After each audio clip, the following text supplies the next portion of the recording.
అందరికీ వందనాలండి. అందరూ బాగున్నారు అనుకుంటున్నాను. ఇప్పటి వరకు మనం ఎజ్రా గ్రంథం 1 నుంచి 6 అధ్యాయాలు చదువుకున్నాం. ఈ 6 అధ్యాయాల్లో కూడా ఇజ్రాయేలీలు బబులోను చెర తర్వాత మరలా తిరిగి వచ్చి యెరూషలేము దేవాలయాన్ని నిర్మించుకున్నారు. ఆ నిర్మించుకోవడం మధ్యలో ఏమేమి ఆటంకాలు కలిగాయి, అయినా కానీ ప్రవక్తలైన హగ్గయి, జకర్యా వాళ్ళ బోధనలను బట్టి ఇజ్రాయేల్ అందరూ కూడా మందిరాన్ని తిరిగి ఎలా నిర్మించుకున్నారు, ఇవన్నీ కూడా 6 అధ్యాయాల్లో మనం చదువుకున్నాం. మందిర నిర్మాణం అయిన తర్వాత ఏం జరుగుతుంది అనేది ఎజ్రా గ్రంథం 7వ అధ్యాయం నుండి మనం చదువుకుంటూ వెళ్దాం.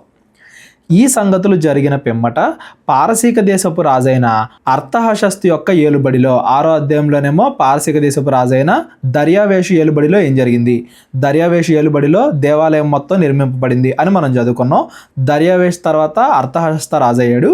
ఆ అర్తహషస్త కాలంలో ఎజ్రా బబులోను దేశము నుండి యెరూషలేము పట్టణమునకు వచ్చెను.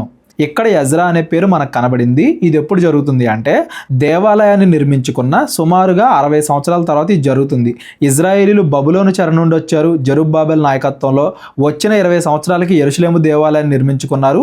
ఆ తర్వాత 60 సంవత్సరాలకి ఎజ్రా వస్తున్నాడు బబులోను నుండి. దేవాలయ నిర్మాణానికి ఎజ్రాకి మధ్యలో 60 సంవత్సరాల గ్యాప్ ఉంది అనేది మీరు గుర్తుపెట్టుకోండి.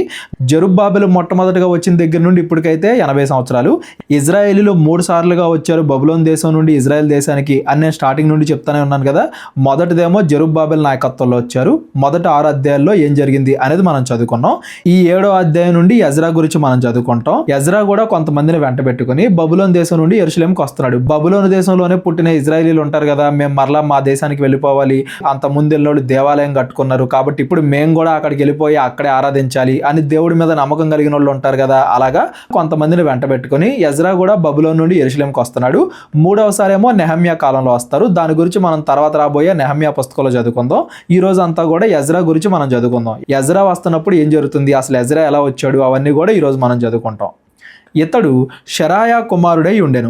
షరాయా అజర్యా కుమారుడు, అజర్యా హిల్కియా కుమారుడు, హిల్కియా షల్లూము కుమారుడు, షల్లూము సాదోకు కుమారుడు, సాదోకు అహీటూబు కుమారుడు, అహీటూబు అమజ్యా కుమారుడు, అమజ్యా అజర్యా కుమారుడు, అజర్యా మెరాయోతు కుమారుడు, మెరాయోతు జరహ్యా కుమారుడు, జరహ్యా ఉజ్జీ కుమారుడు, ఉజ్జీ బుక్కీ కుమారుడు, బుక్కీ అబిషూవ కుమారుడు, అబిషూవ ఫినెహాసు కుమారుడు, ఫినెహాసు ఎలియాజరు కుమారుడు, ఎలియాజరు ప్రధాన యాజకుడైన అహరోను కుమారుడు. అంటే అహరోను సంతతికి చెందినవాడు, ప్రధాన యాజకుల సంతతికి చెందినవాడు ఎజ్రా అనే వ్యక్తి. యాజకుడైనా అనొచ్చు, మనం శాస్త్రి అనైనా అనొచ్చు. అహరోను యొక్క వంశానికి చెందినవాడు ఎజ్రా. ఈ ఎజ్రా ఇజ్రాయేళ్ల దేవుడైన యెహోవా అనుగ్రహించిన మోషే యొక్క ధర్మశాస్త్రమందు ప్రవీణత గల శాస్త్రి. అంటే ధర్మశాస్త్రం మొత్తాన్ని బాగా చదివినవాడు, ధర్మశాస్త్రం మీద బాగా అవగాహన ఉన్నవాడు ఎజ్రా. కేవలం బోధకుడు మాత్రమే కాదు, కేవలం యాజకుడు మాత్రమే కాదు, కేవలం ధర్మశాస్త్రం మొత్తాన్ని చదివినవాడు మాత్రమే కాదు, అహరోను యొక్క వంశానికి, ప్రధాన యాజకుడి వంశానికి చెందినవాడు. మరియు అతని దేవుడైన యెహోవా హస్తము అతనికి తోడుగా ఉన్నందున అతడు ఏ మనవి చేసినను రాజు అనుగ్రహించను. దేవుడి ఇష్టానుసారంగా నడుచుకుంటున్నాడు కాబట్టి, మనుషుల దయలోను దేవుని దయలోను ఎదుగుతున్నాడు కాబట్టి, ఇతడి మంచితనాన్ని బట్టి, దేవుని కృపను బట్టి ఈ ఎజ్రా ఏం అడిగినా కానీ రాజు అంటే ఆ పర్షియా రాజు అర్తహషస్త, అతడు దానికి ఒప్పుకుంటున్నాడు. రాజు దాన్ని అనుగ్రహిస్తూ ఉన్నాడు. మరియు రాజైన అర్తహషస్త ఏలుబడి అందు 7వ సంవత్సరమున ఇజ్రాయేలీలు కొందరును, యాజకులు కొందరును, లేవీలును, గాయకులను, ద్వారపాలకులను, నెతినీయులను బయలుదేరి యెరూషలేము పట్టణమునకు వచ్చిరి. ఎజ్రా కూడా కొంతమందిని వెంట పెట్టుకుని, 2వసారి వస్తున్నాడని చదువుకున్నాం కదా, కొంతమందిని వెంట పెట్టుకుని ఎజ్రా వస్తానికి ప్రయత్నం చేస్తున్నాడు. రాజు ఏలుబడి యందు 7వ సంవత్సరము 5వ మాసమున ఎజ్రా యెరూషలేమునకు వచ్చెను. మొదటి నెల మొదటి దినమందు అతడు బబులోను దేశము నుండి బయలుదేరి తన దేవుని కరుణాహస్తము తోడుగా ఉన్నందున 5వ నెల మొదటి దినమున యెరూషలేమునకు చేరెను. సుమారుగా 5 నెలలు ప్రయాణం చేశారు. చాలా మందిని వెంట పెట్టుకుని రావాలి కదా. పైన జెరుబ్బాబెలు కూడా చాలా మందిని, ఒక 50,000 మందిని వెంట పెట్టుకుని వచ్చాడని మనం చదువుకున్నాం కదా. సుమారుగా బబులోనికి యెరూషలేముకి 1500 కిలోమీటర్ల దూరం. అంత దూరం వీళ్ళందరూ కూడా 5 నెలలు ప్రయాణం చేసి వచ్చారు. జెరుబ్బాబెల్ నాయకత్వంలో చాలా ఎక్కువ మంది, 50,000 మంది దాకా వచ్చారు. ఇప్పుడు అంతమంది కాదులే కానీ కొంచెం తక్కువ మంది వస్తున్నారు. ఎంతమంది వస్తున్నారు అనేది కూడా మనం కింద చదువుకుంటూ వెళ్దాం. ఎజ్రా యెహోవా ధర్మశాస్త్రమును పరిశోధించి దాని చొప్పున నడుచుకొనుటకును, ఇజ్రాయేలీలకు దాని కట్టడలను విధులను నేర్పుటకును దృఢ నిశ్చయము చేసుకొనెను. ఈ మాట మనకి చాలా ఇంపార్టెంట్ అండి. ఎజ్రాని దేవుడు ఎంతగా హెచ్చించాడంటే మనందరం కూడా ఎజ్రాని ఫాలో అవ్వాలి, ఎజ్రాలాగే నడుచుకోవాలి అన్న ఉద్దేశం ఉద్దేశంతో దేవుడు ఈ మాటను రాయించాడు. ఎజ్రా ఏం చేశాడు? ధర్మశాస్త్రాన్ని పరిశోధించి, కేవలం చదవడం మాత్రమే కాదండి, పరిశోధించడం. చదవడం అంటే ఏదో ఊరికే చదివేశాం అన్నట్టుగా. చాలామంది బైబిల్ని 2 సార్లు చదివాను, 3 సార్లు చదివాను, 4 సార్లు చదివాను అంటూ ఉంటారు. ఏం అర్థమైంది అంటే అందులో ఏం చెప్పలేరు. అంటే ఏదో చదువుతున్నాం అన్నట్టుగా కాదు, అర్థమయ్యేలాగా 1కి 2 సార్లు దాన్ని పరీక్షించేలాగా, ఇదే ఎందుకు, ఇలాగే ఎందుకు అని మనం పరిశోధించేలాగా ధర్మశాస్త్రమును పరిశోధించి, కేవలం చదవడం పరిశోధించడం మాత్రమే కాదు, దాని చొప్పున నడుచుకొనుచు పాటించాలి కూడా. బైబిల్ కేవలం చదవడం మాత్రమే కాదు, దాన్ని పాటించాలి. కేవలం పాటించడం మాత్రమే కాదు, ఇజ్రాయెల్ అందరికీ, అంటే ఈ కాలంలో ఉన్న క్రైస్తవులందరికీ కూడా దాని కట్టడలు విధులు నేర్పాలి. బోధించడం మాత్రమే కాదు, నేర్పాలి. అందరికీ కూడా సువార్త ప్రకటన చేయాలి. దేవుడి మనసు, ధర్మశాస్త్రం అందరికీ అర్థమయ్యేలాగా చెప్పాలి. దృఢ నిశ్చయము అంటే ఇది గట్టి పట్టు కలిగి ఖచ్చితంగా చెయ్యాలి అన్న సంకల్పంతో చేయాలి. క్రైస్తవులు అందరూ కూడా బైబిల్ని నీట్గా చదవాలి, అర్థం చేసుకోవాలి, దాని ప్రకారంగా నడవాలి, వేరే వాళ్ళకి బోధించాలి. కేవలం ఏదో ఒక్కసారి ఊరికే అందరికీ అర్థమయ్యేలాగా చదువుకుంటా రావడానికే మనం ఆదికాండం జనవరి 1వ తారీఖు నుండి స్టార్ట్ చేసినా కానీ ఇప్పటి వరకు కేవలం ఎజ్రా వరకే రాగలిగాం. మరి ఇంకా అందులో ఉన్న లోతులన్నీ మనం ఆలోచించాలి అంటే, ఇంకా బాగా పరిశోధించాలి అంటే, దాని ప్రకారంగా నడుచుకోవాలంటే, వేరే వాళ్ళకి బోధించాలి అంటే, ఇంకా ఎంతగా మనం వాక్యాన్ని చదవాలి, ఇంకా ఎంతగా దాన్ని ధ్యానించాలి అనేది కూడా మనందరం కూడా గుర్తుపెట్టుకోవాలి. ఎజ్రా మనందరికీ కూడా ఒక మాదిరిగా ఉన్నాడు ఈ విషయంలో అనే దాని గురించి బైబిల్ ఖచ్చితంగా దీన్ని ఇక్కడ చెప్తుంది. ఈ వచనం చాలా ముఖ్యం. యెహోవా ఆజ్ఞల వాక్యముల యందును ఆయన ఇజ్రాయేలీలకు విధించిన కట్టడల యందును శాస్త్రియు యాజకుడైన ఎజ్రాకు రాజైన అర్తహషస్త ఇచ్చిన తాకీదు నకలు. అర్తహషస్త కూడా ఎజ్రాకు ఒక ఉత్తరం ఇచ్చాడు, మీ వాళ్ళందరినీ కూడా తీసుకుని నువ్వు యెరూషలేముకి వెళ్ళిపో, అక్కడ దేవుణ్ణి ఆరాధించు అన్నట్టుగా అర్తహషస్త కూడా ఎజ్రాని పంపిస్తున్నాడు. అంతకుముందు ఎలా అయితే కోరేషు జెరుబ్బాబెల్ని పంపించాడో ఇప్పుడు సేమ్ అలాగే అర్తహషస్త కూడా ఎజ్రాని పంపిస్తున్నాడు. అంటే దేవుడు పర్షియా రాజుల ద్వారా ఇజ్రాయేలీలకి సహాయం చేస్తున్నాడు అందని అర్థం. రాజైన అర్తహషస్త ఆకాశమందలి దేవుని ధర్మశాస్త్రమందు శాస్త్రియు యాజకుడు అయిన ఎజ్రాకు క్షేమము. రాజు కూడా ఎజ్రాని ఎలా గుర్తించాడు?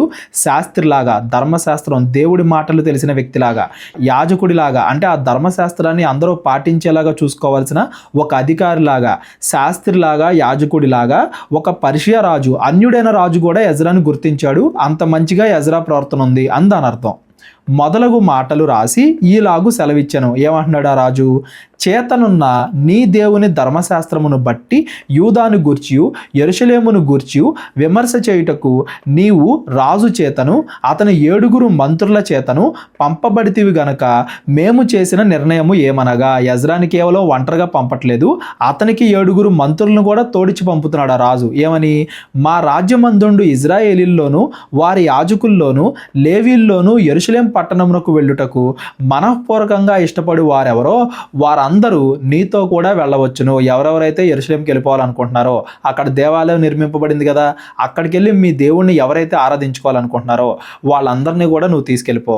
మరియు యెరూషలేములో నివాసము గల ఇజ్రాయేలీల దేవునికి రాజును అతని యొక్క మంత్రులను స్వేచ్ఛగా అర్పించిన వెండి బంగారములను నీవు తీసుకొని పోవలెను. కేవలం మంత్రులు మాత్రమే కాదు, విస్తారమైన వెండి బంగారాలను కూడా ఇచ్చి పంపిస్తున్నాడు. మరియు బబులోను ప్రదేశం అంతంతటా నీకు దొరుకు వెండి బంగారముల అంతను జనులను యాజకులను యెరూషలేములో ఉన్న తమ దేవుని మందిరమునకు స్వేచ్ఛగా అర్పించు వస్తువులను నీవు తీసుకొని పోవలెను. బబులోన్లో నీకు ఏ అవసరం అనుకుంటే అవి, వెండవనే, బంగారం అనే, పశువులవనే, దేవుడికి అర్పించే బల్లవనే, నీకు ఏది అవసరం అనుకుంటే అవన్నీ కూడా తీసుకుని నువ్వు యెరూషలేముకి వెళ్ళు. దేవుడు ఎంతగా ఆ అర్తహషస్త యొక్క మనసును ప్రేరేపించాడు చూడండి.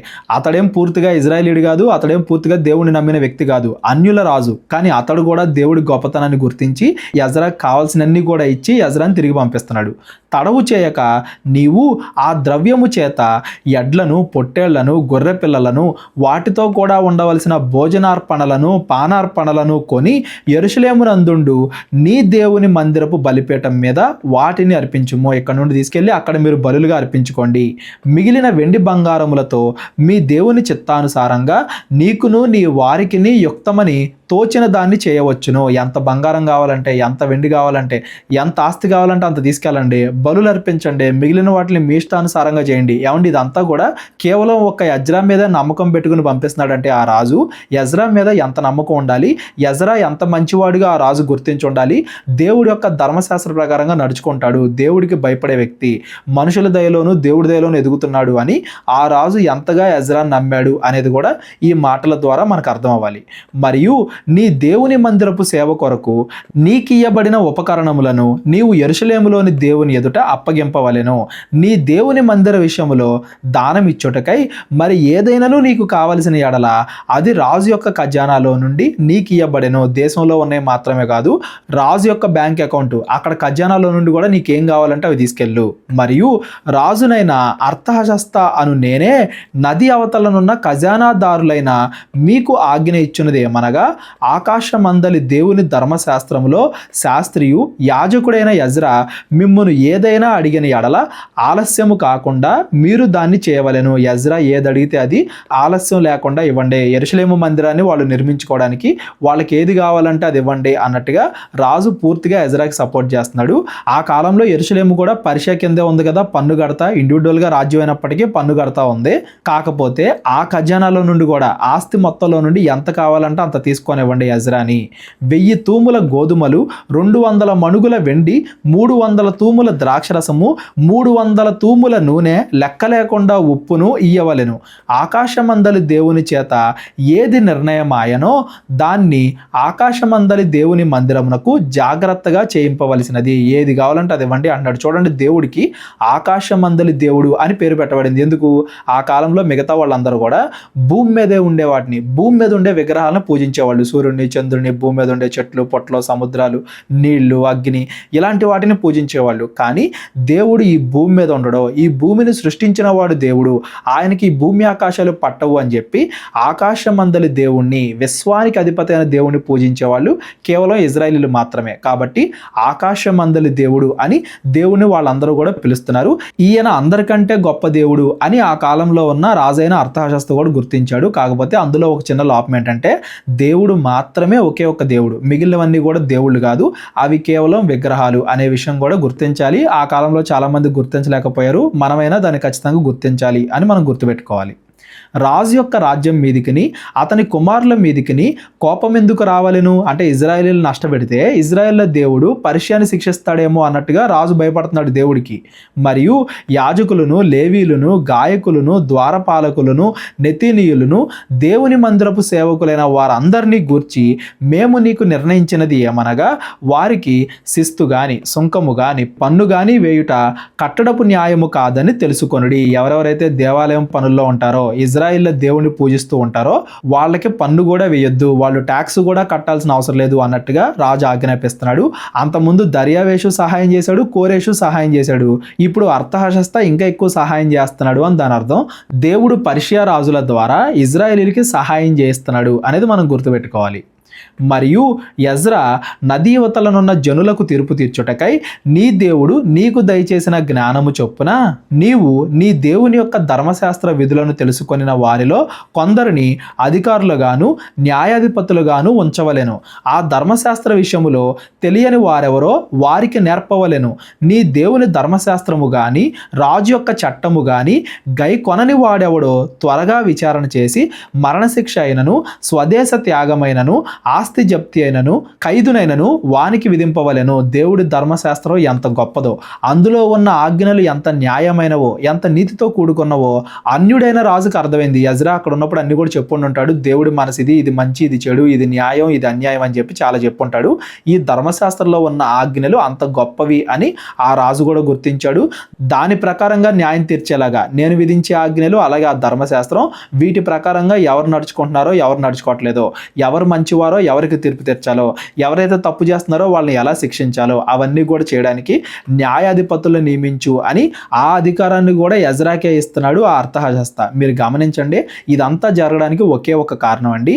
ఎజ్రా ఎప్పుడు దేవుడి వాక్యాన్ని ధ్యానిస్తూ అందులో ఉన్న నీతి న్యాయాలు, దేవుడి యొక్క న్యాయం, దేవుడి యొక్క పరిశుద్ధత ఎంత గొప్పది అని తెలుసుకొని దాన్ని అనేక మందికి వివరించాడు కాబట్టి, ఆ ధర్మశాస్త్రం యొక్క గొప్పతనాన్ని తెలియజేశాడు కాబట్టి ఇదంతా కూడా జరుగుతుంది. కానీ ఈ కాలంలో కొంతమంది మాత్రం ధర్మశాస్త్రాన్ని చదవడానికి అయితే చదువుతున్నారు కానీ అందులో ఉన్న భావాన్ని అర్థం చేసుకోలేకపోతున్నారు. బైబిల్ యొక్క భావాన్ని మనం అర్థం చేసుకుంటే దేవుడు ఎంత పరిశుద్ధుడో, ఆయన నీతి న్యాయాలు ఎంత గొప్పవో అవన్నీ కూడా మనకు అర్థమవుతాయి. ఏ రాజ్యాంగం, ఏ ప్రభుత్వం దేంతో మనం కంపేర్ చేసినా కానీ బైబిల్లో దేవుడు చెప్పిన నీతి న్యాయాలు అనేవి వాటికన్నా ఎన్నో మెట్లు ఎక్కువగా పరిశుద్ధంగా నీతి న్యాయాలతో కూడుకున్నవే ఉంటాయి. ఇంకా చెప్పాలి అంటే యేసుక్రీస్తు వారు చెప్పిన ప్రసంగం మత్తయి సువార్త 5, 6, 7 అధ్యాయాల్లో ఏదైతే చెప్పబడిందో దేవుడి మనసు, దానికి సాటి ఇంకేది కూడా రాదు. దానికన్నా నీతి న్యాయమైన విషయాలు మనకి ఎక్కడా కూడా కనబడవు. యెరూషలేములో ఉండు యెహోవా మందిరమును అలంకరించుటకును రాజునకు బుద్ధి పుట్టించినందుకు రాజును అతని మంత్రులను రాజు యొక్క మహాధిపతులను నాకు దయ అనుగ్రహింపజేసినందును మన పితరుల దేవుడైన యెహోవాకు స్తోత్రము కలుగునుగాక. ఎజ్రా దేవుడికి కృతజ్ఞతలు తెలియజేస్తున్నాడు. ఇదిగో రాజును ప్రేరేపించావు దేవుడా, నువ్వు నన్ను ఇలా పంపిస్తున్నావు అని దేవుణ్ణి కీర్తిస్తున్నాడు ఎజ్రా. ఈ ఎజ్రా పుస్తకం కానీ నెహమ్యా పుస్తకం కానీ ఇవి రెండు కూడా ఎజ్రా చేత రాయబడినవే. మోస్ట్లీ అక్కడ కొంత ఆ తర్వాత కాలంలో వచ్చిన భక్తులు కూర్చారు కానీ మోస్ట్లీ ఎజ్రా నెహమ్యా పుస్తకాలు ఎజ్రా చేతనే రాయబడ్డాయి. నెహమ్యా కూడా కొన్ని విషయాలు రాశాడు, వాటిని తీసుకొని ఈ ఎజ్రా నెహమ్యా పుస్తకాలు కంప్లీట్ చేశాడు అనేది కూడా మీరు గుర్తుపెట్టుకోండి. నా దేవుడైన యెహోవా హస్తము నాకు తోడుగా ఉన్నందున నేను బలపడి నాతో కూడా వచ్చుటకు ఇజ్రాయేలీల ప్రధానులను సమకూర్చితిని. ఎజ్రా ఎవరెవరైతే రావాలనుకుంటున్నారో వాళ్ళందరినీ కూడా వెంటబెట్టుకొని యెరూషలేముకు తిరిగి వస్తున్నాడు. ఎజ్రా గ్రంథం 8వ అధ్యాయం. రాజైన అర్థహశస్త ఏలుబడి కాలమందు బబులోను దేశము నుండి నాతో కూడా వచ్చిన ఇంటి పెద్దల వంశావళి, ఎజ్రాతో పాటు ఎవరెవరైతే తిరిగి వచ్చారో వాళ్ళందరి పేర్లు అనేవి ఇక్కడ రాయబడుతున్నాయి. ఫినెహాసు వంశములో గెర్షోము, ఈతామారు వంశములో దానియేలు, దావీదు వంశంలో హట్టూషును. ఈ దానియేలు వేరు, దానియేలు పుస్తకం రాసిన దానియేలు వేరు, రెండు వేరు. దావీదు వంశములో హట్టూషును, షకన్యా పరోషుల వంశముల్లో జకర్యాయు. వంశావళికి 150 పురుషులు లెక్కింపబడ్రి. పహత్మోయాబు వంశములో జరహ్యా కుమారుడైన ఎల్యోయేనయు 200 మంది పురుషులను. షకన్యా వంశములో యహజీయేలు కుమారుడును 300 మంది పురుషులను. ఆదీను వంశములో యోనాతాను కుమారుడైన ఏబెదును 50 మంది పురుషులను. ఏలా వంశములో అతల్యా కుమారుడైన యష్యాయును 70 మంది పురుషులను. షఫట్యా వంశములో మికాయేలు కుమారుడైన జబద్యాయు 80 మంది పురుషులను. యోవాబు వంశములో యెహీయేలు కుమారుడైన ఓబద్యాయును 280 మంది పురుషులను. షెలోమీతు వంశములో యోసిప్యా కుమారుడును 160 మంది పురుషులను. బేబై వంశములో బేబై కుమారుడైన జకర్యాయు 28 మంది పురుషులను. అజ్గాదు వంశములో హక్కాటాను కుమారుడైన యోహానానును 110 మంది పురుషులను. అదోనీకాము యొక్క చిన్న కుమారుల్లో ఎలీపేటెలను, యెహీయేలును, షమయాయును 60 మంది పురుషులను. బిగ్వై వంశములో ఊతైను, జబ్బూదును 70 మంది పురుషులను. వీళ్ళందరూ కూడా వాళ్ళ కుటుంబాలు ఇంపార్టెంట్ అండి, మనకి ఈరోజు ఇంపార్టెంట్ కాకపోవచ్చు, ఆ కాలంలో ఉన్న వాళ్ళకి మాత్రం చాలా ముఖ్యం. నేను ఎజ్రా గ్రంథం 2వ అధ్యాయం 3వ అధ్యాయం అక్కడ కూడా చెప్పాను. అలాగే వీళ్ళు కూడా వాళ్ళ వంశావళిని గుర్తుపెట్టుకుంటున్నారు. వీరిని నేను అహవా వైపునకు పారు నది వద్దకు సమకూర్చితిని. అచట మేము 3 దినములు గుడారములో ఉంటిమి. వీళ్ళందరూ కూడా బబులోను నుండి యెరూషలేముకు రాకమునుపు అంటే ప్రయాణం మొదలు పెట్టేటప్పుడు అందరూ కూడా ఒక చోట కలుసుకున్నారు. అక్కడ ఏం చేస్తున్నారు? అంతలో నేను జనులను యాజకులను తనిఖీ చూడగా లేవీయుడు ఒకడును నాకు కనబడలేదు. యాజకులు అంటే ఎజ్రా యాజకుడే కదా అనకండి, అహరోను వంశంలో ఉన్న యాజకులు కాకుండా, అంటే అహరోను కుటుంబీకులు కాకుండా లేవీల్లో వేరే ఏ కుటుంబం వాళ్ళు కనబడలేదు అని దాని అర్థం. ఇజ్రాయెల్లో మిగతా గోత్రాల్లో ఉన్న మనుషులు కనబడ్డారు కానీ, యూదుల్లోను బెన్యామిన్లోను అక్కడక్కడ వేరే గోత్రాల వాళ్ళు కనబడ్డారు కానీ లేవీల్లో ఎవరు రాలేదేంటి అని గమనించాడు. లేవీలు చాలా ముఖ్యమండి, ఎందుకంటే దేవుడు లేవీ గోత్రాన్ని కదా ధర్మశాస్త్రాన్ని ప్రకటించడానికి ప్రత్యేకపరుచుకుంది. ధర్మశాస్త్రాన్ని అక్కడ ప్రకటించాలన్నా, అందరికీ న్యాయం తీర్చాలన్నా అధికారులుగా ఉండాలి అంటే లేవీ గోత్రం వాళ్ళు ఉండాలి. కానీ లేవీ గోత్రం వాళ్ళు ఎవరు కూడా కనబడలే ఎజ్రాకి. అప్పుడు నేను పెద్దలైన ఎలియేజరు, అరీయేలు, షమయ, ఎల్నాతాను, యారీబు, ఎల్నాతాను, నాతాను, జకర్యా, మెషుల్లాము అను వారిని ఉపదేశకులను, యోయారీబు, ఎల్నాతాన్లను పిలవనంపి కాసిప్యా అను స్థలమందుండు అధికారి అయిన యుద్ధో యొద్దకు వారిని పంపి మా దేవుని మందిరమునకు పరిచారకులను మా యొద్దకు తీసుకొని వచ్చినట్లుగా కాసిప్యా అను స్థలమునందుండు యుద్ధోతోనూ అతని బంధువులైన నెతినీయులతోనూ చెప్పవలసిన మాటలను వారికి తెలియజెప్పి తిని. కొంతమంది మనుషుల్ని పంపించి లేవి వంశం వాళ్ళను కూడా రప్పించడానికి ప్రయత్నం చేస్తున్నాడు. లేవీలు కూడా కావాలి అన్నట్టుగా వాళ్ళను కూడా తీసుకెళ్ళడానికి వాళ్ళను కూడా పిలుస్తున్నాడు. మా దేవుని కరుణాహస్తము మాకు తోడుగా ఉన్నందున వారు ప్రజ్ఞావంతుడైన ఒకనిని, షేరెబ్యాను, అతని కుమారులను, సహోదరులను 18 మందిని తోడుకొని వచ్చిరి. వాళ్ళందరూ కూడా లేవీల్ని తీసుకొచ్చారు. ఎంతమంది? 18 మందిని. వాళ్ళలో ప్రజ్ఞావంతుడు అంటే కొంచెం బుద్ధి కలిగిన షేరెబ్యాను వీళ్ళని తీసుకొచ్చారు. ఆ ప్రజ్ఞావంతుడు మహలి కుమారుల్లో ఒకడు. ఈ మహలి ఇజ్రాయేలీలకు పుట్టిన లేవి వంశస్థుడు. హషబ్యాను, అతనితో కూడా మెరారీయుడగు యష్యాను, అతని బంధువులను, వారి కుమారులైన 20 మందిని వారు తోడుకొని వచ్చిరి. ఇంకా 20 మందిని తీసుకొచ్చారు. వీళ్ళందరూ కూడా లేవీలు ముఖ్యమని చెప్పాను కదా. ఇజ్రాయేలీలకి ధర్మశాస్త్రాన్ని బోధించాలన్నా, వాళ్ళు నాయకులుగా ఉండాలన్నా, న్యాయం తీర్చాలన్నా లేవీలు ముఖ్యం కాబట్టి లేవీలను కూడా పిలుచుకొని ఒక 40-50 మందిని గ్యాదర్ చేసుకుని వాళ్ళందరినీ కూడా తీసుకెళ్తున్నారు వీళ్ళతో పాటుగా అందని అర్థం. మరియు లేవీలు చేయవలసిన సేవలో తోడ్పడుటకై దావీదును అధిపతులను నిర్ణయించిన నెతినీల్లో 220 మంది వచ్చిరి. వీరందరి పేర్లు ఉదాహరింపబడి నియమింపబడిన వారు. పేర్ల లెక్కన వాళ్ళకు కూడా జనాభా సంఖ్య రాయించి వాళ్ళను కూడా తీసుకెళ్తున్నారు. వీళ్ళందరూ ఎవరో దేవాలయంలో పాటలు పాడేవారుగానో, సంగీతం ప్రకారంగానో, లేదంటే వేరు బాధ్యతల్లోనో అలాగా లేవీలకి సహాయం చేసేవాళ్ళు. వీళ్ళందరినీ కూడా గ్యాదర్ చేసి తీసుకెళ్తున్నారు. అప్పుడు దేవుడి సన్నిధిని మమ్మును మేము దుఃఖపరుచుకొని మాకును మా చిన్నవారికిని మా ఆస్తికిని శుభ ప్రయాణము కలుగునట్లుగా ఆయనను వేడుకొనుటకు అహవా నది దగ్గర ఉపవాసం ఉండుడని ప్రకటించి తిని. వీళ్ళందరూ కూడా బయలుదేరే ముందే ఉపవాసం ఉండి దేవుడికి ప్రార్థన చేస్తున్నారు. దుఃఖపరచుకోవడం అంటే ఉపవాసం ఉండడం. ప్రభువా మేము వెళ్తున్నాం, మాకు తోడుగా ఉండు, మార్గంలో ఎటువంటి ఇబ్బంది పడకూడదు. ఆ కాలంలో మార్గాలు చాలా దారుణంగా ఉండే కదా. అందులోనూ వీళ్ళు చాలా ఆస్తిని వెంట పెట్టుకుని వెళ్తున్నారు. ఆ రాజు చాలా ఆస్తి ఇచ్చాడు కదా, అదంతా వెంట పెట్టుకుని వెళ్తున్నారు. మార్గంలో ఎటువంటి చెడు జరగకూడదు, ప్రజలకు కానీ పిల్లలకు కానీ ఆస్తి కానీ ఏమీ అవ్వకుండా మేము క్షేమంగా వెళ్ళాలి అన్నట్టుగా దేవుడికి ప్రార్థన చేస్తున్నారు. ఉపవాసం ఉండి బయలుదేరుతున్నారు. మేలు కలుగుటకై ఆయనను ఆశ్రయించు వారందరికీ మా దేవుని హస్తము తోడుగా ఉండును గాని ఆయన హస్తమును ఆయన ఉగ్రతయు ఆయనను విసర్జించు వారందరి మీదకి వచ్చునని మేము రాజుతో చెప్పి ఉంటిమి గనుక మార్గమందున్న శత్రువుల విషయమై మాకు సహాయము చేయునట్లు కాల్బలమును రౌతులను రాజునొద్ద కావలను అని మనవి చేయుటకు సిగ్గుగా నాకు తోచెను. ఈ మాట కూడా చాలా ఇంపార్టెంట్ అండి. అంత ఆస్తిని వెంటబెట్టుకుని వెళ్ళేటప్పుడు మా కొంతమంది సైనికులు నువ్వు రక్షణగా అని కూడా ఎజ్రా అడగలేదంట. ఒకవేళ ఎజ్రా అడిగితే ఖచ్చితంగా చాలామంది సైనికుల్ని ఇచ్చేవాడు రాజు. అదే దేవుడే తోడుండగా నేను ఇంకా సైనికుల్ని తోడు అడగడం ఏంటి? మేము వెళ్ళేదే దేవుడి పని కోసం, దేవుడు తోడుంటాడు కదా, మళ్ళా సైనికులు తోడుండాలి అని రాజుని ఇబ్బంది పెడతాం దేనికి అని చెప్పి సిగ్గుపడ్డాడు ఎజ్రా. అంటే దేవుడి మీద ఎజ్రాకి ఎంత నమ్మకం ఉందో మీరు ఆలోచించండి. ఖచ్చితంగా దేవుడిని మనం ఏదైనా అడిగితే దేవుడు చేస్తాడు. మనం మంచి హృదయం కలిగి ఉండాలి ఎజ్రా లాగా. ఒకవేళ దేవుడి ఉగ్రత మన మీద ఉంటే అప్పుడు మనం బాధపడలేమో కానీ ఒకవేళ దేవుడి హస్తం మనకు తోడుగా ఉంటే, దేవుడి కృప మన మీద ఉంటే ఎవ్వరూ మనల్ని ఏం చేయలేవు, ఏ పరిస్థితులు మనల్ని ఏం చేయలేవు. మనం జాగ్రత్తగా క్షేమంగా ఉంటాం. అంత విశ్వాసాన్ని కలిగి ఉన్నాడు ఎజ్రా. రాజును సహాయం కూడా అడగల. సైనికులు నువ్వు మాకు సెక్యూరిటీ కింద అని రాజును అడగను కూడా అడగల. మా దేవుడే మాకు తోడుంటాడు అని చెప్పి అంత గొప్ప విశ్వాసాన్ని ఎజ్రా ఇక్కడ చూపించాడు. అది మిగతా వాళ్ళందరికీ కూడా తెలిసేలాగా, మిగతా వాళ్ళందరూ కూడా దేవుడికి మొరపెట్టేలాగా ఉపవాసం ఉండి వాళ్ళందరూ కూడా ప్రార్థన చేసి అప్పుడు వాళ్ళు బయలుదేరుతున్నారు అందని అర్థం.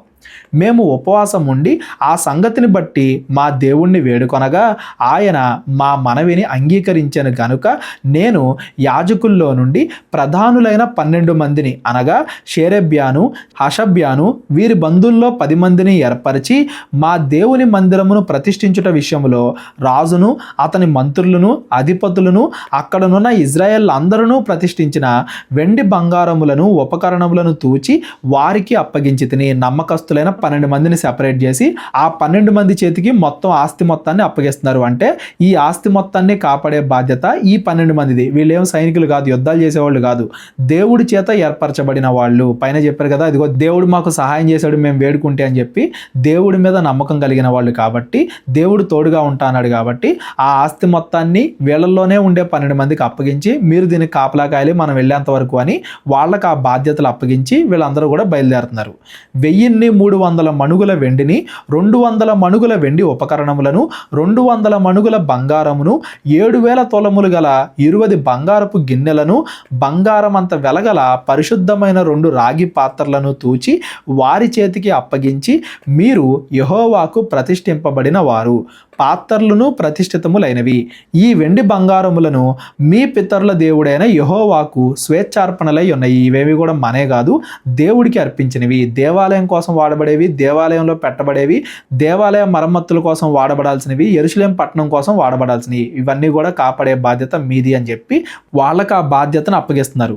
కాబట్టి మీరు యెరూషలేములో యెహోవా మందిరపు ఖజానా గదుల్లో యాజకుల యొక్కయు, లేవీల యొక్కయు, ఇజ్రాయేళ్ల పెద్దల యొక్కయు, ప్రధానులైన వారి ఎదుట వాటిని తూచి అప్పగించు వరకు వాటిని భద్రముగా ఉంచుడి అని వారితో చెప్పితిని. వాళ్ళలో ఒక్కొక్కరు కొంత కొంత అన్నట్టుగా మొత్తంగా ఉన్న ఆస్తి మొత్తాన్ని ఆ 12 మందికి అప్పజెప్పారు. ఆ 12 మంది వాటిని కాపాడాల్సిన బాధ్యత తీసుకున్నారు. కాబట్టి యాజకులను, లేవీలును వాటి ఎత్తు ఎంతో తెలుసుకొని యెరూషలేములో ఉన్న మన దేవుని మందిరమునకు కొనిపోవుటకై ఆ వెండి బంగారములను, పాత్రలను తీసుకొనిరి.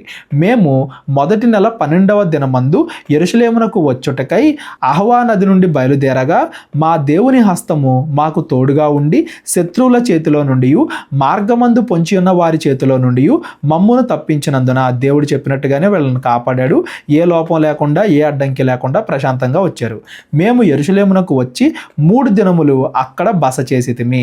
4వ దినమున వెండి బంగారములను, పాత్రలను మా దేవుని మందిరమందు యాజకుడైన ఊరియా కుమారుడైన మెరెమోతు చేత తూనిక వేయబడెను. ఆ టైంలో ఎవరైతే యాజకులుగా ఉన్నారో ఆ మెరెమోతు చేతికి అవన్నీ కూడా అప్పగించారు ఆ 12 మంది.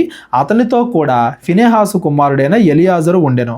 వీరితో లేవీలైన యేషువా కుమారుడైన యజాబాదును, ఇబ్నూరు కుమారుడైన నోవద్యాయును కూడా ఉండిరి. సంఖ్య చొప్పునను, ఎత్తు చొప్పునను అన్నింటినీ సరిచూసిన తరువాత వాటి ఎత్తు ఎంతైనది అనేది లెక్కల్లో రాసిరి. కరెక్ట్గా సరిగ్గా అక్కడి నుంచి ఎంతైతే తీసుకొచ్చారో ఏం కొంచెం కూడా పోకుండా అదంతా కూడా తీసుకొచ్చి దేవాలయానికి అంటే దేవుడి దగ్గర ఉండే యాజకులకు అప్పగించారు. మొత్తం వీళ్ళ ప్రయాణం అంతా కూడా మంచిగా సాగింది.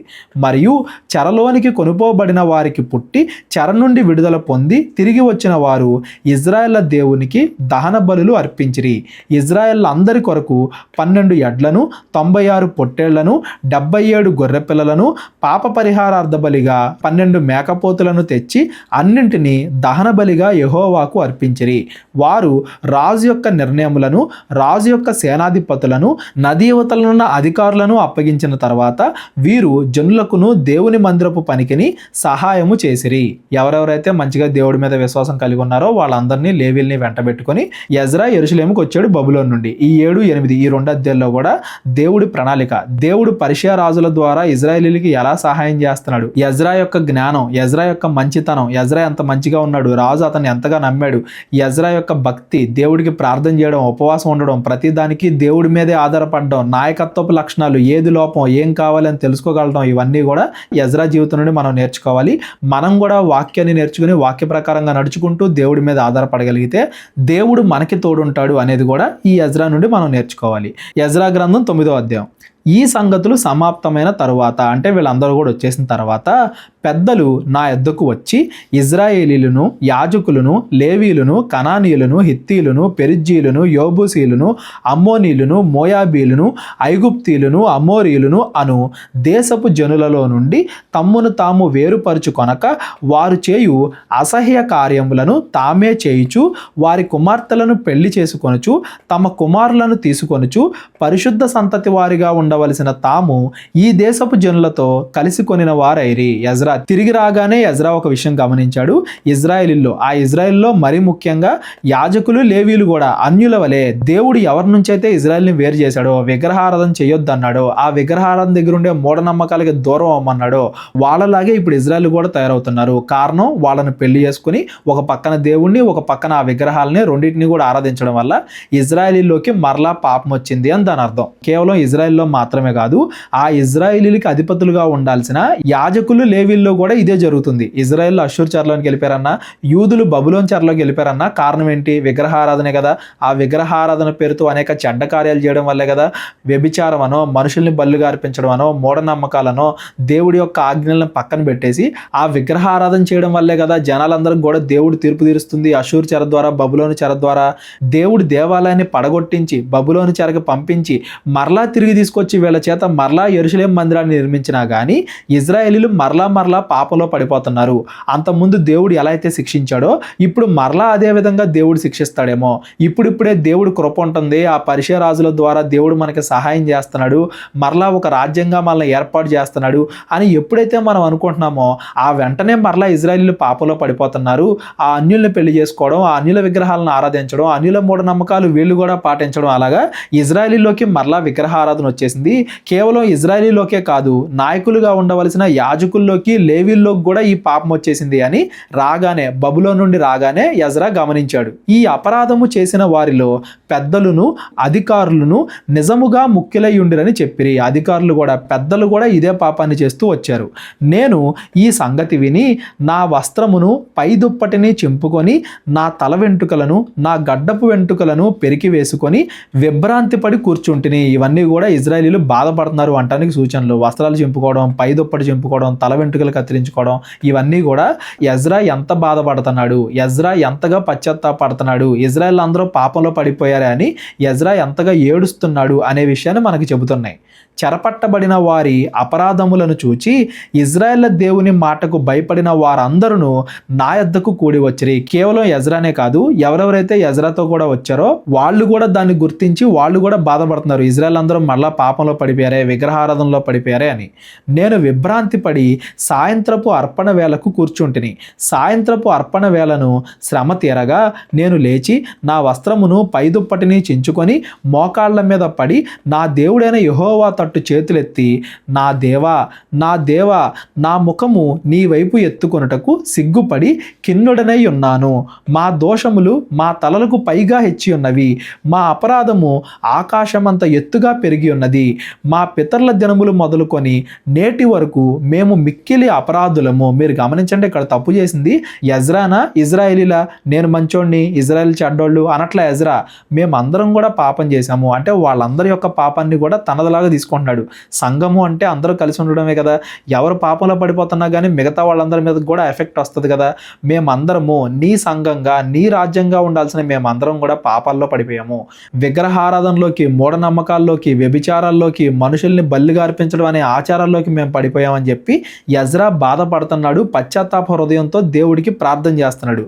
మా దోషములను బట్టి మేమును, మా రాజులను, మా యాజకులను అన్య దేశముల రాజుల వశమునకును, ఖడ్గమునకును, చెరకును, దోపునకును నేటి దినమున ఉన్నట్టు అప్పగింపబడుట చేత మిగుల సిగ్గునొందిన వారైతిమి. అంతకుముందు మమ్మల్ని ఎందుకు శిక్షించావు దేవుడా నువ్వు? మేమందరము ఇలా అపరాధం చేయడం వల్లే కదా. మిగతా రాజ్యాలు వచ్చి మమ్మల్ని ఎందుకు ఆక్రమించుకున్నాయి? అష్షూరు కానీ, బబులోను కానీ ఎందుకు మమ్మల్ని బానిసలుగా చేసుకున్నాయి, అంతగా హింసించే? మేము పాపం చేయడం వల్లే కదా. మరలా అదే పాపంలో మేము పడిపోతున్నాము. అయితే ఇప్పుడు మా దేవుడు మా నేత్రములకు వెలిగిచ్చి మా దాస్యములో మమ్మును కొంచెము తెప్పరెల్ల చేయునట్లుగాను, మాలో ఒక శేషము ఉండనిచ్చినట్లుగాను, తన పరిశుద్ధ స్థలమందు మమ్మును స్థిరపరచునట్లుగాను మా దేవుడైన యెహోవా కొంత మట్టుకు మా ఎడల దయచూపి ఉన్నాడు. ఇప్పుడిప్పుడే కదా మేము బాగుపడుతున్నాం అనుకుంటున్నాం. ఆ కోరేషు ద్వారా జెరుబ్బాబెలు వచ్చాడు, దేవాలయం నిర్మింపబడింది, దర్యావేషు సహాయం చేశాడు, అర్తహషస్త సహాయం చేశాడు, ఎంతమంది మాకు సహాయం చేస్తున్నాడే. ఇప్పుడిప్పుడే కదా మేము బాగుంటున్నాం, ఇప్పుడిప్పుడే కదా నీ కృప మా ఎడల చూపుతున్నావు. మేము మరలా పాపంలో పడిపోతున్నాం, మేము మరలా శిక్షకు అర్హులుగా మారిపోతున్నాం అని చెప్పి బాగా బాధపడుతున్నాడు ఎజ్రా. ఎజ్రా యొక్క ప్రార్థన మనం గమనించాలి. మనం కూడా దీని నుండి చాలా విషయాలు నేర్చుకోవాలి. మనం దేవుడి దగ్గర ఎలా ప్రార్థన చేయాలి, ఎలా పశ్చాత్తాపడాలి అనేది మనకు అర్థం అవ్వాలి. కేవలం దేవాలయం ఒకటి ఉంటే సరిపోదు. వీళ్ళు ఇజ్రాయెల్ వచ్చి దేవాలయాన్ని కట్టుకున్నారు. ఏమైంది? దేవాలయం కాదు ముఖ్యం, దేవుడి యొక్క ఆజ్ఞలను పాటించడం ముఖ్యం. దేవాలయం అనేది దేవుడి యొక్క ఆజ్ఞలు గుర్తు చేయడానికి. మరి దేవాలయం ఉన్నా కానీ దేవుడి ఆజ్ఞలు మనం పాటించకపోతే ఆ దేవాలయం వల్ల ఏ ఉపయోగం లేదు. ఆజ్ఞలు పాటించినప్పుడు దేవాలయం ఉన్నా లేకపోయినా, సెపరేట్గా రాజ్యం ఉన్నా లేకపోయినా దానివల్ల ఉపయోగం ఏముంటుంది?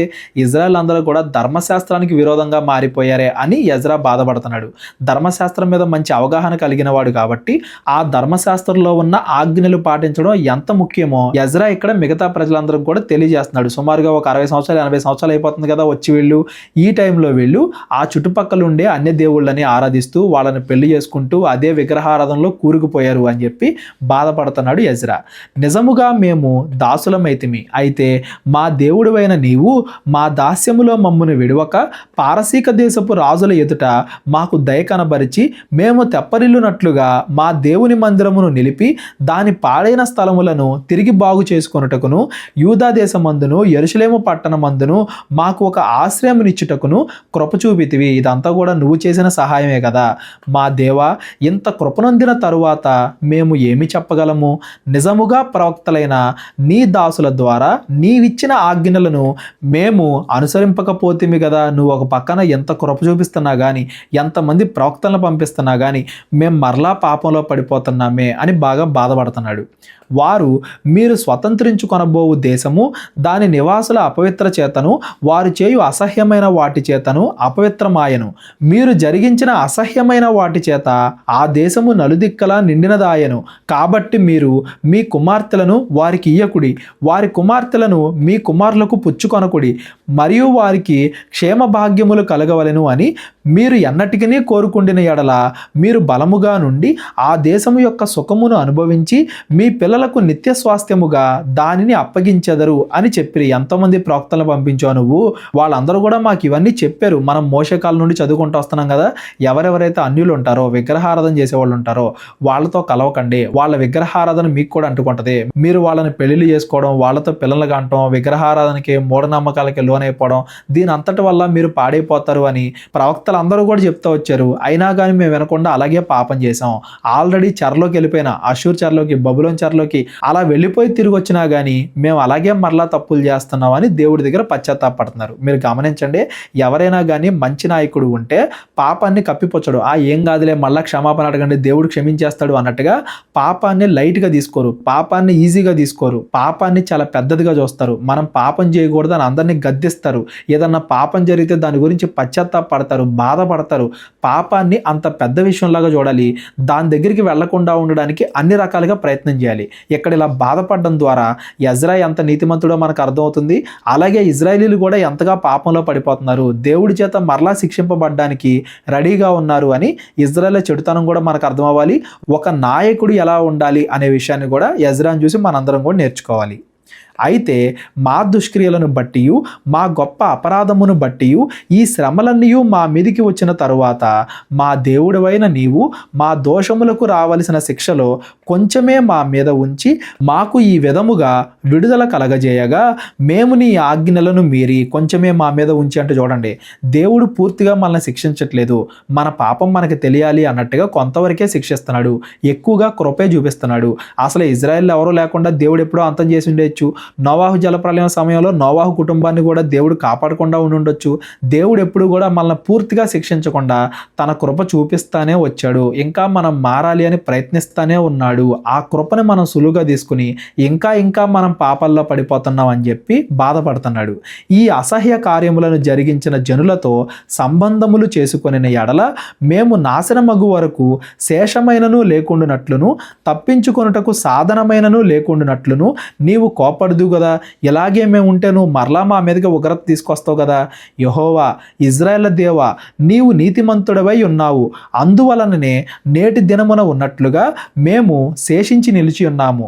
ఇజ్రాయెల్ ఇంకా బతికున్నారు అంటే, యూదులు మరలా బబులోను చెర నుండి తిరిగి వస్తున్నారంటే అది యూదులేదో మంచివాళ్ళు అని కాదు, దేవుడు నీతిమంతుడు కాబట్టి, దేవుడు ఇంకా వీళ్ళని ప్రేమిస్తున్నాడు కాబట్టి నీ కృప వల్లే మేము బతుకున్నాం. చిత్తగించుము, మేము నీ సన్నిధిని అపరాధులము గనుక నీ సన్నిధిని నిలుచుటకు అర్హులము కామని ప్రార్థన చేసితిమి. నీకు ప్రార్థన చేయడానికి కూడా మేము అర్హులం కాదు, అయినా కానీ ప్రార్థన చేస్తున్నాం, మమ్మల్ని క్షమించు, మమ్మల్ని కాపాడు అని ఎజ్రా ప్రార్థన చేస్తున్నాడు. ఈ 9వ అధ్యాయం అంతా కూడా ప్రార్థన అండి. ఈ ప్రార్థనలో ఎన్నో విషయాలు ఉన్నాయి మనం గమనించడానికి.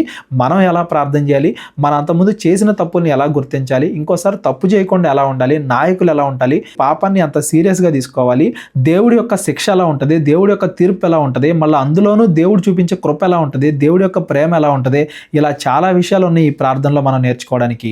అవన్నీ కూడా మనం గమనించాలి. ఎప్పటికప్పుడు మరలా ఈ ప్రార్థన మనం చదువుకుంటూ ఉండాలి. ఈ 9వ అధ్యాయంలో చేసిన ప్రార్థన అనేది కేవలం ఇజ్రాయేలీలు అన్యుల్ని పెళ్లి చేసుకున్నారని కాదండి. పెళ్లి కాదు ప్రాబ్లం ఇక్కడ, దానివల్ల వచ్చిన విగ్రహారాధన. విగ్రహారాధన అనేది ఏం చేద్దాం, మనల్ని 10 ఆజ్ఞల నుండి దూరం చేస్తుంది. మనం మంచిగా ఉండాలి, మనం మంచి పనులు చేయాలి, మనం తప్పు చేయకూడదు, ఈ భావం నుండి మనల్ని దూరం చేసి ఏదో నమ్ముకుంటే ఏదో జరిగిద్ది అనే మూఢనమ్మకాల్లోకి మనల్ని తీసుకెళ్ళిద్ది. ఎలాగో చేస్తే ఏదో జరిగిద్ది, పిల్లల్ని బల్లిస్తే ఇంకేదో జరిగిద్ది, ఆ మూఢనమ్మకాలు ఫాలో అయితే ఏదో జరిగిద్ది, వ్యభిచారం చేస్తే ఏదో జరిగిద్ది, ఎలా అయినా ఉండొచ్చు, ఎంతమందినైనా పెళ్లి చేసుకోవచ్చు, ఎంతమందితో అయినా వ్యభిచారం చేయొచ్చు అని మూఢనమ్మకాలు వచ్చేస్తే మనలోకి ఆటోమేటిక్గా దేవుడి నుండి మనం దూరం అయిపోతాం, 10 ఆజ్ఞల నుండి మనం దూరం అయిపోతాం, నీతి న్యాయాల నుండి మనం దూరం అయిపోతాం. ఆ విగ్రహారాధన వల్ల ఇవన్నీ కూడా వస్తున్నాయి. పాతకాలంలో విగ్రహారాధన వేరు, ఈ కాలంలో విగ్రహారాధన వేరు. ఆ కాలంలో అంత దారుణంగా ఉండేది కాబట్టే దేవుడికి విగ్రహారాధన అంటే అంత కోపం. అలాగని ఈ కాలంలో ఉండే విగ్రహారాధన మంచిది అని కాదు. పాతకాలంలో ఉన్నన్ని మూఢనమ్మకాలు లేకపోయినా ఇప్పుడు కూడా ఎన్నో కొన్ని మూఢనమ్మకాలు ఉన్నాయి. పాతకాలంతో పోలిస్తే తక్కువే, కానీ విగ్రహారాధన అంటేనే మూఢనమ్మకం.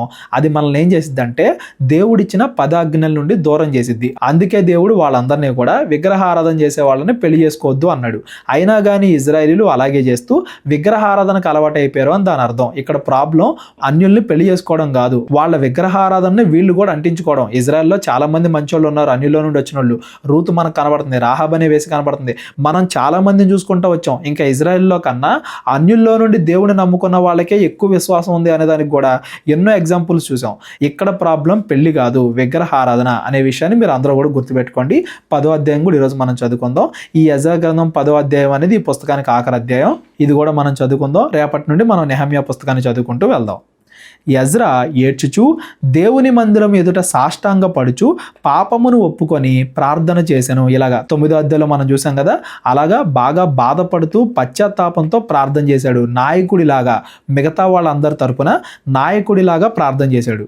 ఇజ్రాయేలీల్లో పురుషులు, స్త్రీలు, చిన్నవారు మిక్కిలి గొప్ప సమూహముగా అతని యొద్దకు కూడి వచ్చి బహుగా ఏడవగా యెజ్రా యొక్క బాధ చూసి వాళ్ళు కూడా ఏడ్చారు. ఎంత నీతిమంతుడు ఏడుస్తున్నాడు అంటే మనం ఎంతగా పాపంలో పడిపోయాము అని వాళ్ళందరూ కూడా వాళ్ళ పాపాన్ని అప్పుడు గుర్తించారు అని దాని అర్థం. ఒక మంచి నాయకుడు దేవుడికి ప్రార్థన చేస్తున్నాడంటే అరే ఈయనేంటి ఇలా ఉన్నాడు అనుకోరు జనాలు.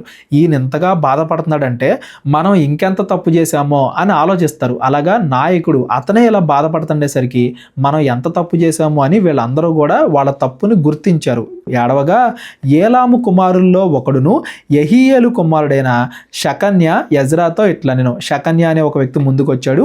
యెజ్రాతో ఇలా మాట్లాడుతున్నాడు. యెజ్రాని కదిపి, మేము దేశమందుండు అన్యజనుల్లోని స్త్రీలను పెళ్లి చేసుకొని మా దేవుని దృష్టికి పాపము చేసితిమి. అయితే ఈ విషయంలో ఇజ్రాయేలీలు తమ నడవడిని దిద్దుకొందురు అను నిరీక్షణ కద్దు. కాబట్టి ఈ పని ధర్మశాస్త్రముగా జరుగునట్లు ఏలినవాడవైన నీ యోచనను బట్టి దైవాజ్ఞకు భయపడు వారి యోచనను బట్టి ఈ భార్యలను వారికి పుట్టిన వారిని వెలివేయించదము అని మన దేవునితో నిబంధన చేసుకునేదము. ఇదిగో ఈ విగ్రహారాధన ఎంతగా మమ్మల్ని పాపంలో పడేసింది కదా, నువ్వేది చెప్తే అది చేస్తాం. ధర్మశాస్త్ర ప్రకారంగా నీకు మంచి జ్ఞానం ఉంది కదా, నువ్వేది చెప్తే అది చేస్తాం. కావాలంటే మేము మా భార్యల్ని మా పిల్లల్ని కూడా వదిలేస్తాం, దేవుడితో నిబంధన చేసుకుంటాం. నువ్వేది చెప్తే అది చేస్తాం, మమ్మల్ని సరిచేయని చెప్పి యెజ్రాని అడుగుతున్నాడు. అంటే యెజ్రా యొక్క ప్రార్థన బట్టి వీళ్ళందరూ కూడా తమ తప్పును గుర్తించారు, దాన్ని సరి చేసుకోవడానికి ఇష్టపడుతున్నారు. కాకపోతే సరి చేసుకోవడానికి ఏం చేయాలా అని చెప్పి యెజ్రాని అడుగుతున్నాడు. కావాలనుకుంటే యెజ్రా నువ్వు చెబితే మేము మా భార్య పిల్లలను కూడా వదిలేస్తాం, ఏం చేయాలో చెప్పు అని చెప్పేసి యెజ్రాని అడిగారు. లెమ్ము, ఈ పని నీ ఆధీనములో ఉన్నది, మేమును నీతో కూడా ఉందుము. నీవు ధైర్యం తెచ్చుకొని దీన్ని జరిగించుమనగా, నువ్వేది చెప్తే అది చేస్తాం, ఏదోటి చేయి, ధైర్యం తెచ్చుకొని మా అందరికీ కూడా ఒక పరిష్కారం చెప్పు అని చెప్పేసి వాళ్ళందరూ కూడా యెజ్రాని అడిగారు. యెజ్రా లేచి ప్రధాన యాజకుడును లేవీయులను ఇజ్రాయెల్ అందరూ ఆ మాట ప్రకారము చేయనట్లుగా వారి చేత ప్రమాణము చేయించెను. ఏది చెబితే అది వింటారా, మీ భార్య పిల్లల్ని విడిచిపెడతారా, వాళ్ళకి విడాకులు ఇస్తారా అని కూడా ప్రమాణం చేయించుకున్నారు. ఉన్నాడు. అదేంటి విడాకులు తీసుకోకూడదు కదా, దేవుడు విడాకులు వద్దన్నాడు కదా అని కూడా ఆలోచించే వాళ్ళు ఉంటారు. దానికి కూడా నేను సమాధానం చివరిలో చెప్తాను, చదువుకుంటూ వెళ్దాం. వారు ప్రమాణము చేసుకొనగా ఎజ్రా దేవుని మందిరము ఎదుట నుండి లేచి ఎల్యాషీబు కుమారుడైన యోహానాను యొక్క గదిలో ప్రవేశించెను. అతడు అచటికి వచ్చి చెరపట్టబడిన వారి అపరాధమును బట్టి దుఃఖించుచు భోజనమైనను పానమైనను చేయకుండెను. ఇంకా బాధపడుతూనే ఉన్నాడు, ఇంకా ఉపవాసం చేస్తూనే ఉన్నాడు, దేవుడికి ప్రార్థన చేస్తూనే ఉన్నాడు. చెర నుండి విడుదల నొందిన వారందరూ యెరూషలేమునకు కూడి రావలెను అని యూదా దేశం అంతటను యెరూషలేము పట్టణమందును ప్రకటన చేయబడెను. మనందరం కూడా ఈ పాపాన్ని సరి చేసుకోవాలి, లేదంటే మరలా శిక్షింపబడతాం, అందరూ కూడా రండి ఏం చేయాలో ఆలోచిద్దాం అని చెప్పి అందరినీ కూడా ఒక చోట గ్యాదర్ చేశారు. గ్యాదర్ చేసి మరియు 3 దినముల్లోగా ప్రధానులను పెద్దలను చేసిన యోచన చొప్పున ఎవడైనను రాకపోయిన ఎడల వాని ఆస్తి దేవునికి ప్రతిష్ఠితమగును అనియు వాడు విడుదల నొందిన వారి సమాజములో నుండి వెలివేయబడును అనియు నిర్ణయించిరి. అందరూ కూడా రండి, ఎవరు రాకపోయినా కానీ వాళ్ళ ఆస్తి మొత్తం తీసేయబడుతుంది, వాళ్ళు సమాజం నుండి వెలివేయబడతారని కఠినమైన ఆజ్ఞలు విధించి అందరినీ కూడా ఒక చోట గ్యాదర్ చేశారు. అంటే అందరూ కూడా ఒక చోట కూడుకుంటున్నారు. యూదా వంశస్థులందరూ బెన్యామీను వంశస్థులందరూ ఆ 3 దినముల్లోగా యెరూషలేమునకు కూడి వచ్చిరి. ప్రజలందరూ కూడా వచ్చారు. ఎవరెవరున్నారో అందరూ వచ్చారు. అది 9వ నెల. ఆ నెల 25వ దినమున జనులందరూ దేవుని మందిరపు వీధిలో కూర్చుని గొప్ప వర్షాల చేత తడియుచు ఆ సంగతి తలంచుట వలన వణుకుచూ ఉండిరి. గొప్ప వర్షం పడుతుందంట ఆ సమయంలో. ఆ వర్షం పడుతుంది కదా, ఇంకో రోజు కలుద్దాం, రేపొద్దున కలుద్దాం, ఎల్లుండి కలుద్దాం అని పోస్ట్ పోన్ చేయాల. వర్షం పడుతున్నా కానీ వర్షంలోనే అందరూ తడుస్తున్నారు. ఏం చేయాలా అని చెప్పి అందరూ కూడా సమావేశం అయ్యారు. ఒకసారి ఊహించుకోండి అది ఎలా ఉంటుందో. కొన్ని వేలు లక్షలు అంతమంది జనం వర్షాల్లో తడుస్తూ ఏం చేయాలా, మా పాపాన్ని ఎలా పోగొట్టుకోవాలని బాధపడుతూ ఒక దగ్గర గ్యాదర్ అయ్యారు. అంటే అందరూ పశ్చాత్తాప హృదయంతో ఉన్నారు. అంటే ఎజ్రాని ఏం చేయాలా అని అడుగుతున్నారు. అంటే ఆ సందర్భం మొత్తం ఎలా ఉంటుందో ఒకసారి మీరు ఊహించుకోండి. అలా జరుగుతుంది. అందరూ కూడా వణుకుచూ ఉన్నారు. అప్పుడు యాజకుడైన ఎజ్రా లేచి వారితో ఇట్లా, నేను మీరు ఆజ్ఞను మీరి అన్య స్త్రీలను పెళ్లి చేసుకొని ఇజ్రాయేలీల అపరాధమును ఎక్కువ చేసితిరి.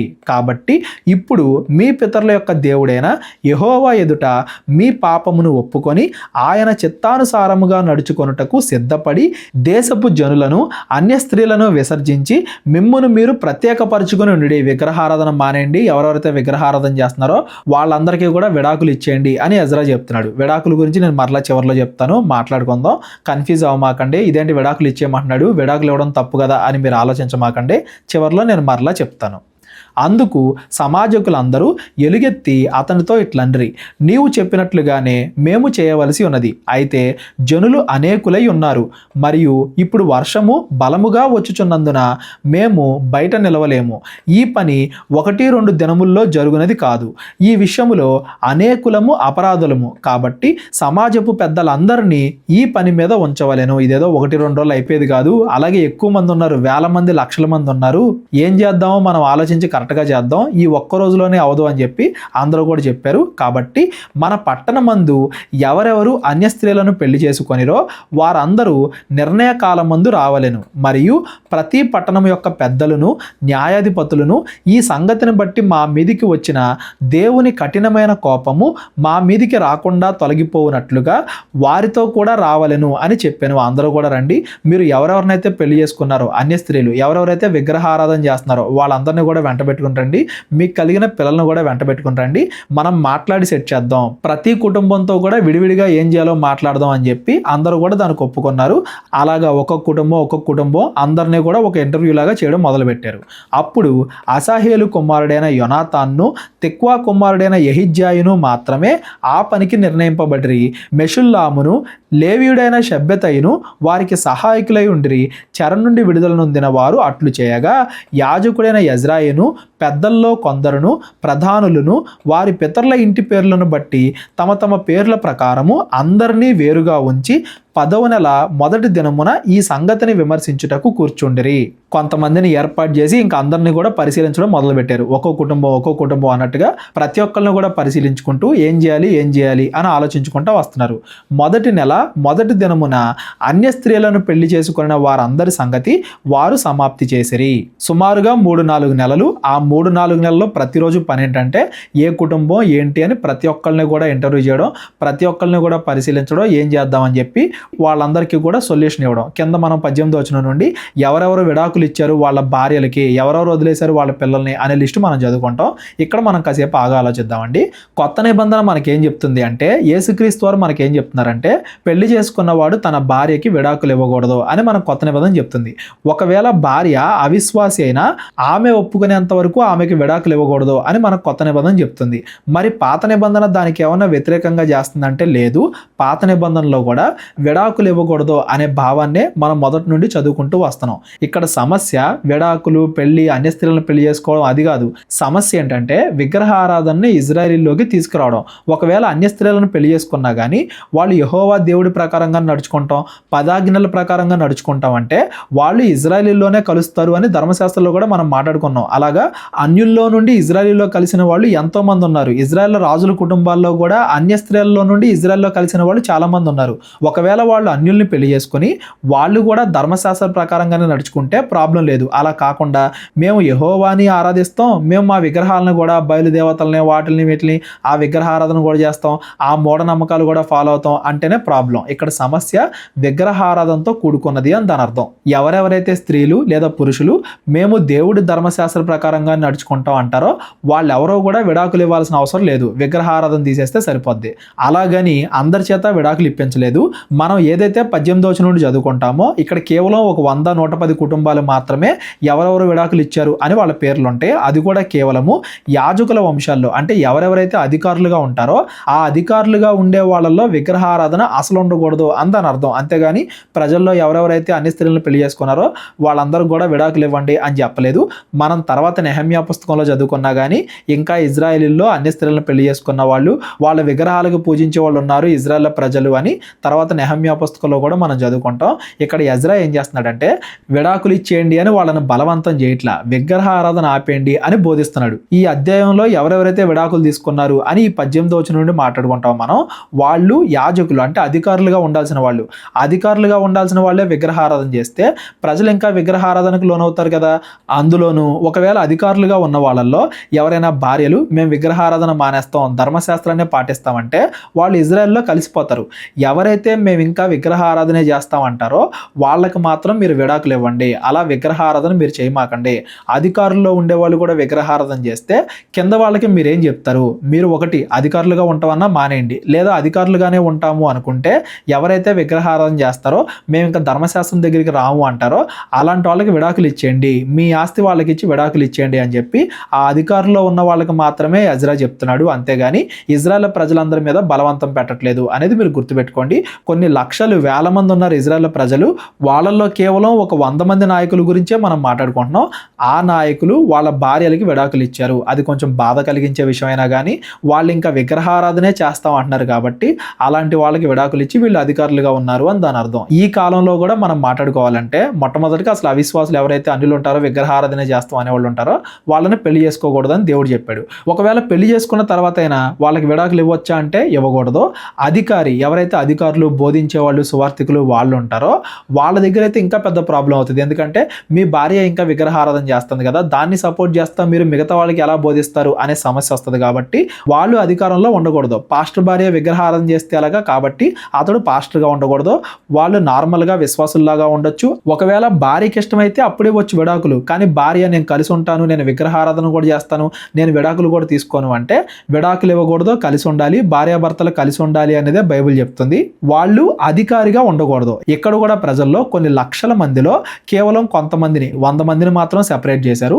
వీళ్ళు కూడా ఏంటంటే వాళ్ళ భార్యలు కేవలం విగ్రహారాధన మాత్రమే చేస్తానంటున్నారు కాబట్టి వాళ్ళని విడిచిపెట్టి వీళ్ళు అధికారులుగా ధర్మశాస్త్రాన్ని బోధిస్తున్నారు అని దాని అర్థం. ఎందుకంటే ఇజ్రాయేలీలోకి మరలా విగ్రహారాధన రాకూడదు, ఇజ్రాయెల్ అందరూ కూడా మమ్మల్ని చూసి నేర్చుకుంటారు కాబట్టి మేము మంచిగా ఉండాలి అనే ఉద్దేశంతో ఈ అధికారులు, ఈ యాజకులు ఎవరైతే ఉన్నారో వాళ్ళందరూ కూడా ముందుకు వస్తున్నారు.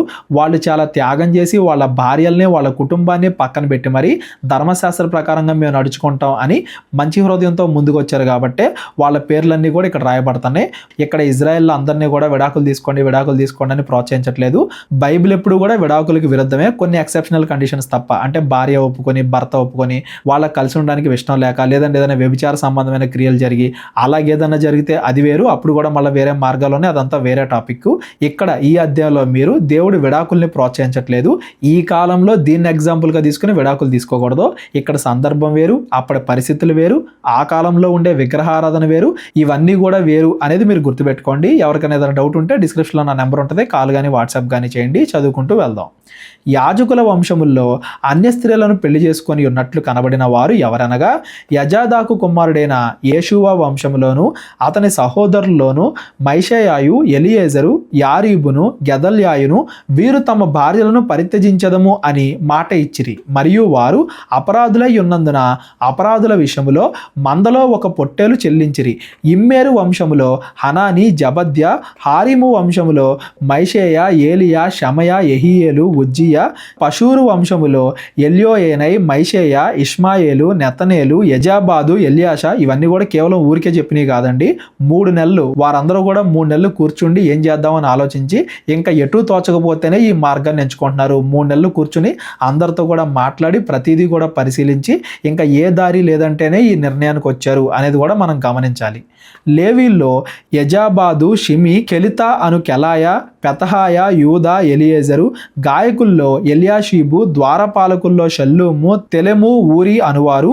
ఇజ్రాయేలీల్లో ఎవరనగా పరోషు వంశములో రమ్య, ఇజియా, మల్కీయా, మియామిను, ఎలియేజరు, మల్కీయా, బెనాయ. ఏలాము వంశములో మత్తన్య, జకరియా, యెహీయేలు, అబ్ది, యెరెమోతు, ఏలియా. జత్తు వంశములో ఎల్యోయేనై, Eliashib, మత్తన్య, యెరెమోతు, జాబాదు, Aziza. బేబై వంశములో Jehohanan, Hananiah, Zabbai, Athlai. Bani వంశంలో మెషుల్లాము, మల్లూకు, అదాయ, యాషూబు, షెయాలు. రామోతు పహత్మోయాబు వంశములో అద్నా, కెలాలు, బెనాయ, మైషేయ, మత్తన్య, బెసలేలు, బిన్నూయి, మనషే. హారిము వంశములో ఎలియేజరు, ఇషియా, మల్కీయా, షమయ, షిమ్యోను, బెన్యామీను, మల్లూకు, షమరియా. హాషుము వంశములో మత్తెనై, మత్తత్య, జాబాదు, ఎలీపేటెలు, ఎరేమై, మనషే, షిమి. బానీ వంశములో మైదై, అమ్రాము, ఊయేలు, బెనాయ, బెద్యా, కెలూహు. వన్య, మెరేమోతు, ఎల్యాషీబు, మత్తన్య, మత్తెనై, యహషావు, బానీ, బిన్నూయి, షిమి. షెలెమ్య, నాతాను, అదయ, మక్నద్బయి, షామై, షారాయి. అజరేలు, షెలెమ్య, షమర్య, షల్లూము, అమర్య, యోసేపు. నెబో వంశములో యెహీయేలు, మత్తిత్య, జాబాదు, జబీనా, ఎద్దయి, యోవేలు, బెనాయ అనువారు. వీరందరూ అన్య స్త్రీలను పెళ్లి చేసుకొని ఉండిరి. ఈ స్త్రీలలో కొందరు పిల్లలు గలవారు. ఆ స్త్రీలలో కొందరికి పిల్లలు కూడా ఉన్నారంట. ప్రతి ఒక్క అధికారిని కూడా విడివిడిగా పరిశీలించి ఏం చేద్దాం, భార్య గురించి ఏం చేద్దాం, పిల్లల గురించి ఏం చేద్దాం, అన్య ఆరాధన గురించి ఏం చేద్దాం, విగ్రహారాధన గురించి ఏం చేద్దాం, భార్య ఏం చెప్తుంది, భర్త ఏం చెప్తున్నాడు, వీళ్ళిద్దరూ కలిసి ఉండడానికి ఇష్టపడుతున్నారా లేదా, లేదా విగ్రహారాధన చేయడానికి ఇష్టపడుతున్నారా, లేదా ధర్మశాస్త్ర ప్రకారంగా నడుచుకుంటారా, ఇవన్నీ కూడా 3 నెలలు కూర్చుండి ప్రతిరోజు ప్రతి ఒక్కరితోనూ ఆలోచించి మాట్లాడి అన్ని రకాలుగా నిర్ణయాలు తీసుకుని ఆ తర్వాత ఇవన్నీ కూడా చేశారే కానీ ఏదో అందరూ కూడా ఒక్క రోజులో మీరు విడాకులు ఇచ్చేయండి, మీరు కలవండి, విడాకులు ఇస్తేనే దేవుడు ఆనందిస్తాడు అలా అని చెప్పట్లేదు. విడాకులకి బైబిల్ ఎప్పుడు వ్యతిరేకమే అనేది కూడా మీరు గుర్తుపెట్టుకోండి. అర్థం చేసుకోగలను. ఆ కాలం పరిస్థితులు ఈ కాలం పరిస్థితులు వేరు కాబట్టి ఈ 10వ అధ్యాయాన్ని అర్థం చేసుకోవడం కొంచెం కష్టమే. కాబట్టి ఎవరికైనా ఏదైనా డౌట్ ఉంటే డిస్క్రిప్షన్లో నా నెంబర్ ఉంటుంది, కాల్ కానీ వాట్సాప్ కానీ చేయండి. ఇక్కడ అన్య స్త్రీలు అన్య వివాహాలు ప్రాబ్లం కాదు, విగ్రహారాధన ప్రాబ్లం. ఆ విగ్రహారాధన ఇజ్రాయెల్లోకి ప్రవేశించకుండా ఇజ్రాయెల్ అధికారులు ఏ నిర్ణయాలు తీసుకున్నారు, ఏ త్యాగాలు చేశారు అనేది ఈ 10వ అధ్యాయంలో మనం చదువుకున్నాం. ఇవన్నీ ఫలించాయా లేదా, కొంతకాలం తర్వాత ఏం జరిగింది, ఇవన్నీ కూడా నెహమ్యా పుస్తకంలో మనం చదువుకుందాం. స్టార్టింగ్లో చెప్పాను కదా, ఎజ్రా నెహమ్యా అని ఒకటే పుస్తకంగా ఉండేవి అని. ఈ 10వ అధ్యాయం చదివి ఇదే పుస్తకానికి చివరి అనుకోకండి, నెహమ్యా కూడా ఈ పుస్తకంలో భాగమే. నెహమ్యా పుస్తకాన్ని రేపొద్దు నుండి మనం చదువుకుంటూ వెళ్దాం. మొదటి 6 అధ్యాయాల్లోనేమో జెరుబ్బాబెలు గురించి చదువుకున్నాం, 7వ అధ్యాయం నుండి 10వ అధ్యాయం వరకేమో ఎజ్రా గురించి చదువుకున్నాం. నెహమ్యా పుస్తకంలోనేమో నెహమ్యా గురించి చదువుకుంటాం, అది రేపొద్దున చదువుకుందాం. ఈరోజు చదివిన దాంట్లో కానీ ఈ 10వ అధ్యాయంలో కానీ ఎవరికన్నా ఏదన్నా అర్థం కాకపోతే డిస్క్రిప్షన్లో నా నెంబర్ ఉంటుంది, కాల్ కానీ వాట్సాప్ కానీ చేయండి. మా పరిచర్య గురించి ప్రార్థించండి. ప్రేరేపణ కలిగిన వాళ్ళు మీ కానుకల ద్వారా మమ్మల్ని బలపరచండి. అందరికీ వందనాలు. దేవుడు మిమ్మల్ని అందరినీ కూడా దీవించి ఆశీర్వదించును గాక. అందరికీ వందనాలండి. కేవలం 30 వీడియోస్లో బైబిల్ నేర్చుకోండి అనే ఎంతో విలువైన ఈ కోర్స్ జస్ట్ ₹1 మీకు కావాలి అంటే మీ పేరు, మీ ఊరు ఈ నెంబర్కి వాట్సాప్ చేయండి. ఈ కోర్సులో ఏ విషయాలు ఉంటాయో ముందుగానే తెలుసుకోవడానికి ఈ వీడియో పాస్ చేసి టాపిక్స్ అన్నీ చదువుకోండి. క్రైస్తవులందరూ ఈ బైబిల్ కోర్స్ వినాలి అని మేము కోరుకుంటున్నాం. అందరినీ దేవుడు దీవించును గాక. ఆమెన్.